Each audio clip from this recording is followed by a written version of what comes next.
우리는 복음을 전할 때 또 특정한 대상을 위해서도 기도하고 또 복음을 전하는 특정한 지역을 놓고서도 기도를 합니다.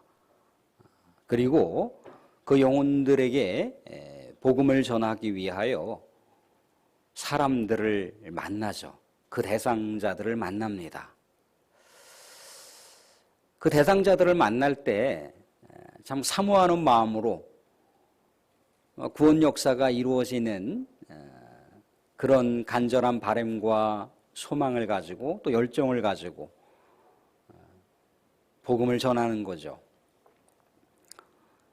근데 그 대상자들을 접촉해서 복음을 전할 때 참 좋은 반응을 보여주면 참 좋겠으나 좋은 반응을 보인다는 것이 그렇게 쉽지 않다는 거죠. 나도 예전에는 교회 다녔어요. 우리 집안에 목사도 있고요. 우리 집안에 장로도 있고요. 권사도 있어요. 안수집사도 있어요. 전도사도 있어요. 그런데 내가 시집 오면서 우리 시댁이 불교 집안이라 또 시부모님들을 복양하는 그런 차원에서 내가 교회를 이제 그만두고 절에 다니고 있어요. 그렇게 얘기를 한다는 거예요. 예전에 교회 다니다가요. 그냥 그 인간 때문에 내가 상처를 받아갖고 교회 쳐다보고 싶지도 않아요. 그 인간만 생각하면 그냥 저 밑바닥에서부터 그냥 물분이 터져갖고 행여라도 교회에서 그 사람 만나기 싫어서도 가고 싶지 않아요.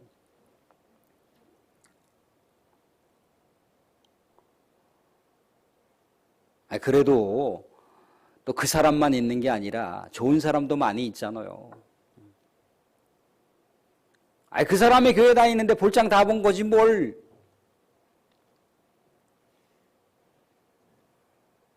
다시는 안 나갈 것처럼. 저런 사람한테 복음을 내가 계속 전해야 되나 말아야 되나 라는 갈등이 생길 수도 있어요.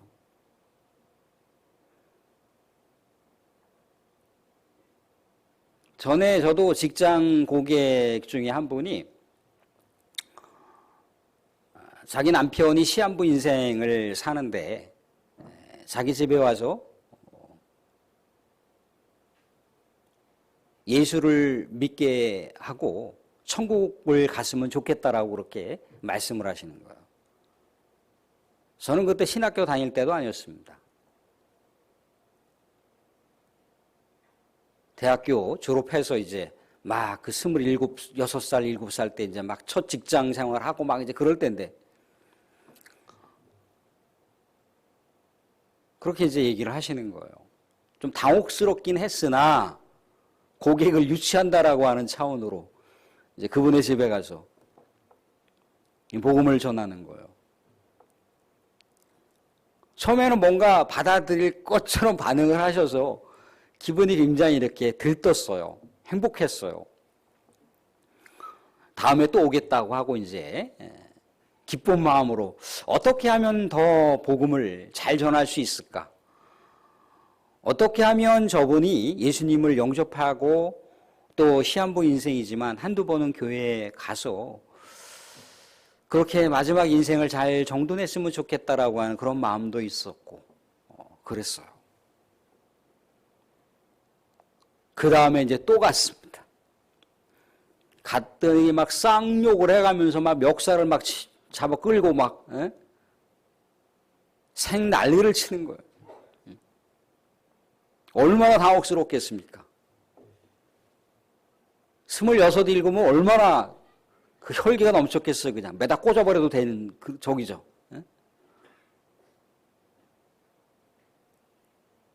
차마 그렇게 할 수 있는 게 아니잖아요. 그죠? 가진 그 육두문자 욕을 다 먹어가면서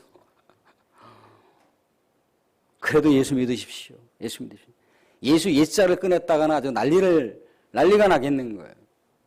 저러다가는 생명을 더 단축시키겠다 싶어서 그냥 뭐 허겁지겁 어떻게 나오는지도 모르고 마음도 좀 상하고 다음에 가야 되나 말아야 되나 그냥 그런 상황인데 한 이틀 정도 지나다가 그 고객을 통해서 남편이 별세하셨다는 얘기를 들은 거예요.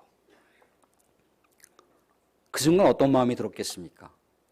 마음이 철커덕 그냥 내려앉으면서 야, 그렇게 욕을 먹고 그렇게 멱살 잡히는 상황이 오더라도 한 번 더 복음을 전해서 그 영혼 구원받았으면 참 좋았을 텐데 한 번이라도 더 전했으면 좋았을 텐데 라고 하는 후회가 마음을 굉장히 이렇게 옥죄했다는 거예요. 한 번이라도 더 복음을 전했으면 얼마나 좋았을까? 한 번이라도 더 복음을 전했으면 얼마나 좋았을까? 근데 이제 후회도 이제 돌이킬 수 없는 거죠.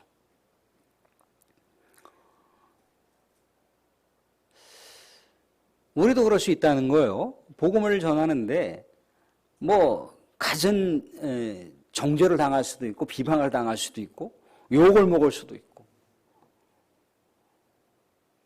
어떤 위협을 당할 수도 있는 상황이 벌어질 수가 있어요. 그때 굉장히 이제 심령 자체가 눌려버리니까 그 영혼에게 계속 복음을 전해야 되는 것이 맞는가 그러면서 굉장히 상심이 돼서 가고 싶지 않잖아요. 그죠? 그런데 우리는 여기 생각할 게 뭐냐면 하나님의 때가 아직 저 영혼에게 이르지 않았는가 보다. 하나님의 때가 이르지 않았는가 보다. 하나님의 때가 언제 이를지 모르지만 그럼에도 불구하고 복음을 전해야지 라고 하는 마음을 잃어버리면 안 된다는 거예요. 또 복음을 전하다 보면 개 중에는요, 그러지 않아도 요즘에 마음이 좀 생숭한 게 교회를 다시 나가야 되나? 우리 뭐 교회 권사님이세요? 교회 집사님이세요? 교회 장로님이세요? 교회 목사님이세요? 요전에도 누가 교회 나가자고 예수 믿어야 된다라고 그렇게 얘기를 하셨는데 자꾸만 이렇게 복음을 전하는 분들하고 접촉되는 거 보니까 뭔가 하나님께서 자꾸 부르시는 것 같은 그런 마음 때문에 요즘에 내가 남편 옆구리를 쿡 찔러가면서 교회 나가야 되지 않느냐고 이렇게 얘기를 하고 있던 참이었습니다. 다음 주에는 내가 꼭 교회 한번 나가볼게요. 내가 예전에 우리 엄마가 교회 다니셨을 때 엄마 뱃속에서 내가 태중에 모태신앙인입니다. 그런데 믿지 않는 남편을 만나서 내가 이날 이때껏 살아왔는데 이제는 뭐 시부모님도 다 돌아가셨겠다. 이제 내가 내 마음에 따라서 교회 나가려고 지금 마음을 먹고 있어요 라고 하는 분을 만나면 굉장히 마음이 이제 신나는 거예요. 기뻐요. 행복해요. 하나님의 때가 이제 그 영혼에게 이르렀구나 라고 하는 마음을 가질 수가 있어요. 하나님의 때. 하나님은요, 하나님의 구원 역사, 하나님의 나라를 하나님께서 독자적으로, 하나님께서 주권적으로 완성하실 수 있는 분이세요. 그렇지만 하나님의 때에 이르기까지 하나님의 자녀들, 하나님의 백성들이 함께 동참하는 그런 기쁨을 누리시기를 원하신다는 거예요. 하나님의 때가 이를 때까지 믿음의 사람들이 하나님의 나라 구원 역사에 동참하는 것을 하나님은 반영하신다는 거예요. 하나님 믿음의 사람들이요, 기도하는 그 기도의 내용을 반영하세요.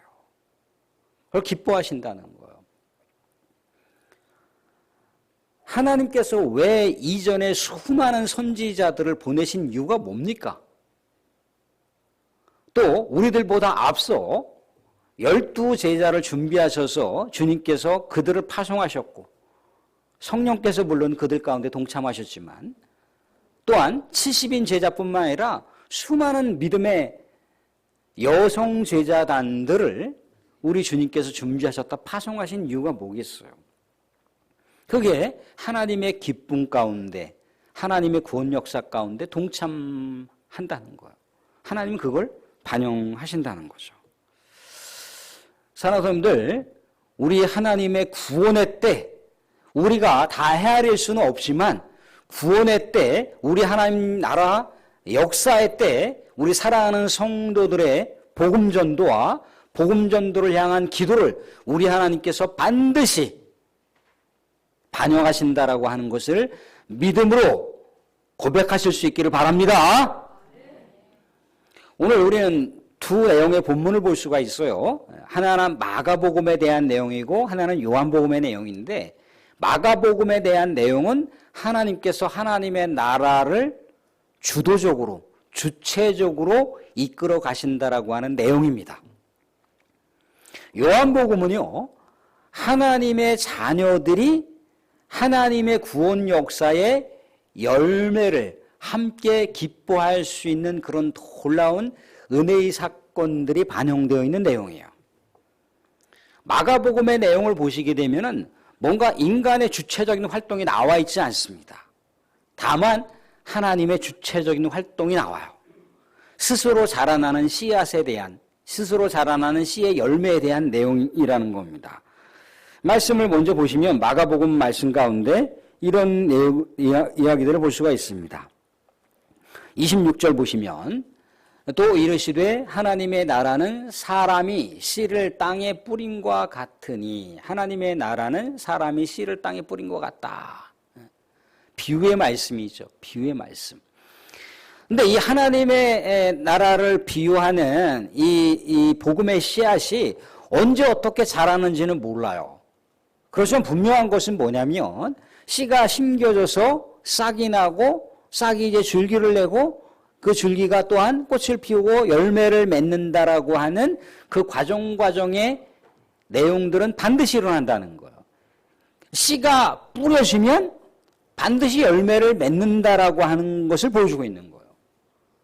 이게 뭔가요? 하나님의 나라는 반드시 이루어진다는 거예요. 반드시 이루어지기 때문에 의심하실 필요가 없다는 겁니다. 아니 뭐 이렇게 애써서 노력하고 복음을 전하고 그러는데 왜 그 인간은 안 믿을까? 왜 그 인간은 복음을 받아들이지 않을까? 예전에 어렸을 때 나하고 신앙생활 했는데 왜 교회 안 다닐까? 그런 모습 때문에 때로는 좌절할 수 있고 때로는 우리 마음 가운데 그냥 체념할 수도 있다는 거예요.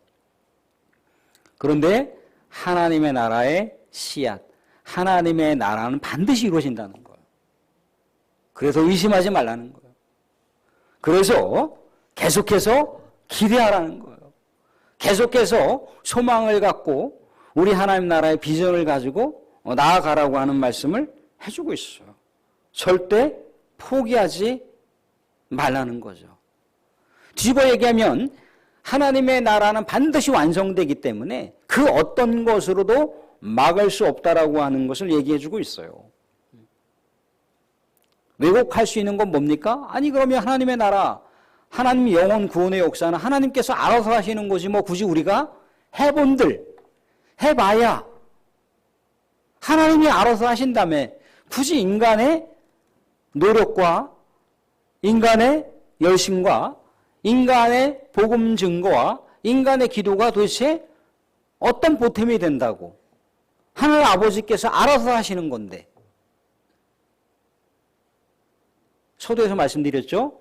하나님은 하나님의 자녀들과 하나님의 역사를 함께 이루시길 원하신다는 거예요.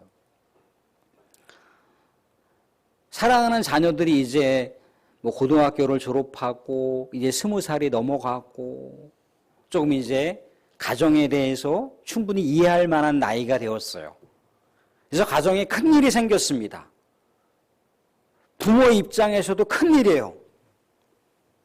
큰일인데 자녀들이 이제 성년이 되었음으로 인해서 자녀들에게 이야기할 만하다고 생각을 해서 사랑하는 아들아, 사랑하는 딸아, 우리 집안에 큰일이 생겼는데 아빠가 엄마가 참 고민을 좀 하고 있다. 너도 이것을 알아갈 수 있는 나이고 또 충분히 헤아릴 수 있는 나이기 때문에 부모가 이 상황에 대해서 이야기를 한다라고 합니다. 근데 자녀가 물론 그 큰 일에 대해서 부모가 전적으로 책임을 지고 부모가 전적으로 그 문제를 해결해 가려고 하지만 자녀가 부모가 그렇게 고민하고 고뇌하고 있는 것에 마음을 함께 한다라고 하는 것. 무엇인가 부모가 그 고민하고 있는 것에 동참한다라고 했을 때 부모는 기쁠 수가 있는 거예요. 부모는 자녀를 키운 것에 대한 정체성이 생길 수가 있는 거예요. 아, 그래, 내 새끼니까 이해해 주지. 아, 이제 우리 딸 다 컸네. 우리 아들 다 컸네. 그러면서 부모의 마음이 뿌듯한 거예요. 뭐 자녀가 뭐 백방으로 그걸 해결하길 원하는 게 아니에요. 자녀가 아버지의 마음을 이해한다라고 하는 것, 엄마의 마음을 이해한다라고 하는 것, 헤아린다라고 하는 것, 가정의 큰 일을, 대소사에 대해서 뭔가 마음을 함께 한다라고 하는 그 자체가 부모는 기쁜 거예요. 하나님의 나라의 이 대업이라고 하는 것은요, 하나님께서 해결해 가시는 과정인 거예요. 그런데 선지자들이 하나님 마음 가운데 함께하고 제사장이 하나님 마음 가운데 함께하고 하나님의 예비되어 있는 백성들이 하나님 마음 가운데 함께했을 때 하나님 기쁘신 거예요. 하나님 뿌듯하신 거예요. 하나님 아버지로서의 정체성이 생기는 거예요. 하나님의 자녀들이 기도를 한다. 하나님 아버지, 정말 일을 어떻게 할까요? 하나님, 정말 이 민족을 어떻게 해야 될까요? 하나님, 이 정치적인 이 혼란스러움을 어떻게 해야 될까요? 이 의료적인 이 상황을 어떻게 해결해야 될까요? 하나님, 참 마음이 아프네요. 하나님은 기도해 주셨지만 이 기도하는 마음 하나, 이 씀씀이 하나하나가 하나님의 마음을 기쁘게 해드리는 거예요.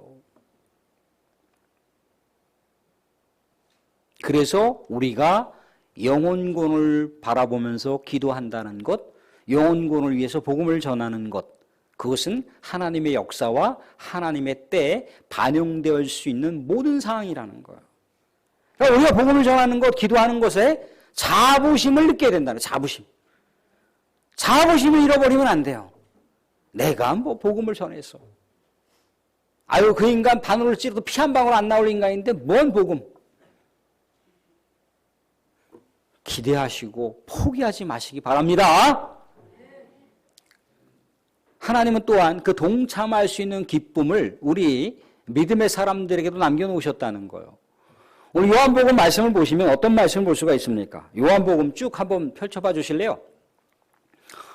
36절 하반절을 보시면 이는 뿌리는 자와 거두는 자가 함께 즐거워하게 하려면 같은 맥락입니다. 37절도 그런즉 한 사람이 심고 다른 사람이 거둔다 하는 말이 옳도다. 38절도 보겠습니다. 내가 너희로 노력하지 아니한 것을 거두러 보내었노니 다른 사람들은 노력하였고 너희는 그들이 노력한 것에 참여하였느니라. 무슨 얘기예요? 복음을 전하는 자들이 있는데 복음을 전할 때 그 복음을 외면하는 그런 상황을 마주할 수도 있다는 거예요. 또 다른 누군가는 복음을 전했는데 그 영혼이 마음문이 열렸어요. 내가 예수님을 이제 알아가기를 원합니다. 내가 이제 교회 다닐게요. 이번 달은 힘들고 다음 달에 내가 꼭 교회 갈게요. 광기교회 4월 28일 날 초청주일이라고요? 내가 그때는 시간 안 되고 4월 첫째 주쯤에 한번 시간 내서 한번 갈게요. 뭔가 그런 반응을 마주하게 됐을 때 기쁠 수가 있다는 거예요. 우리 모든 성도의 기쁨이잖아요. 그죠? 그날 초청하는 분의 기쁨도 있지만 초청 못했다 할지라도 또 기쁨이 있는 거예요. 그런데 그거 아십니까? 그 영혼이 마음문을 열 때는 하나님의 때, 하나님의 때. 그 영혼을 위해서 무수히 많은 사람들이 기도를 했겠죠. 그죠? 그 영혼을 위해서 무수히 많은 사람들이 직접 간접적으로 복음을 전했겠죠. 하나님의 때가 되니까 그 모든 자원들이 한꺼번에 합력해서 선을 이루어가는 놀라운 은혜의 사건이 폭발된 거예요. 모든 사람들이 기쁨에 동참할 수가 있는 거죠. 하나님의 기쁨은 우리 믿음의 사람들이 기뻐할 수 있는 내용들이라는 거예요. 그런데 여기서 중요한 게 있어요. 중요한 게 있어요. 중요한 것. 36절 말씀 다시 한번 보여주시기 바랍니다. 4장 36절. 자, 뭐라고 나와 있습니까? 36절. 자, 거두는 자가 이미 삭도 받았어요. 이미 삭을 받았다는 얘기가 무슨 얘기입니까? 이미 삭을 받았다니까요. 우리는 이미 삭을 받았어요. 이미 우리는 선물을 받았습니다. 우리는 이미 은혜를 받았어요. 우리는 이미 축복을 받은 자들입니다. 이미 우리는 누군가 제3자를 통해서든지 아니면 부모님을 통해서든지 어떻게 예수 믿고 구원받는 놀라운 축복을 우리는 받았다는 얘기예요.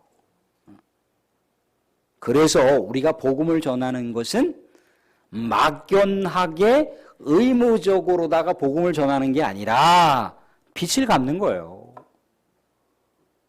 복음구원의 빚을 갚는 거예요. 빚을 갚아나가는 그런 기쁜 행위라는 거예요. 사랑하는 성도들, 누군가로부터 돈을 빌렸습니다. 그런데 이렇게 해서 빚을 갚을 만한 상황이 됐어요. 그러면 빚을 빌렸다가 빚을 돌려받는 사람도 기쁜 것이고, 빚을 잘 썼습니다. 이제 갚을 만하니까 나도 기쁘네요. 후련하네요. 기쁨이 쌍방간의 합의가 이루어지는 거예요. 하나님께로부터 우리는 빚을 받았다니까요. 우리 하나님으로부터 기쁨과 구원과 축복의 빚이 있어요. 하나님께서 야, 너 빚 갚어. 빚 갚아야 돼. 그 빚을 우리가 갚을 수가 있습니까? 다 갚을 수가 없어요. 그런데 그저 복음을 전하는 것, 그것이 우리 하나님의 기쁨에 동참하는 것, 그게 빚을 갚는 행위인 거예요. 기도하는 것, 그게 우리 하나님 나라와 구원 역사에 동참하는 거예요. 그게 빚을 갚는 기쁨인 거예요. 기도하면서도 야, 내가 우리 하나님의 나라에 동참할 수 있다니. 복음을 전하면서도 내가 우리 하나님 나라의 그 구원 역사 가운데 동참할 수 있다니. 기쁨으로 동참할 수가 있는 거예요. 기쁨으로 복음을 전할 수가 있는 거예요. 기쁨으로 우리가 기도할 수가 있는 거예요. 멱살을 잡혀도 욕을 먹어도 기쁨으로 예수 믿으세요. 내가 예수 믿어서 우리 하나님의 구원을 받았습니다. 이 구원의 감격을 갖고 가야 되는 거예요. 사랑하는 성도들, 복음의 빚진 자로서, 우리 하나님의 사랑의 빚진 자로서, 영생을 우리가 구원받은 놀라운 빚진 자로서 또 다른 영혼들에게 그 복음의 빚, 그 사랑의 빚, 기도의 빚을 나누어 줄 수 있는 기쁨을 우리가 누리실 수 있기를 바랍니다. 그것이 하나님 나라 구원 역사에 동참한 것임을 알고 기쁨으로 우리 복음 전도 행진에 동참하실 수 있기를 주님의 이름으로 축원드립니다.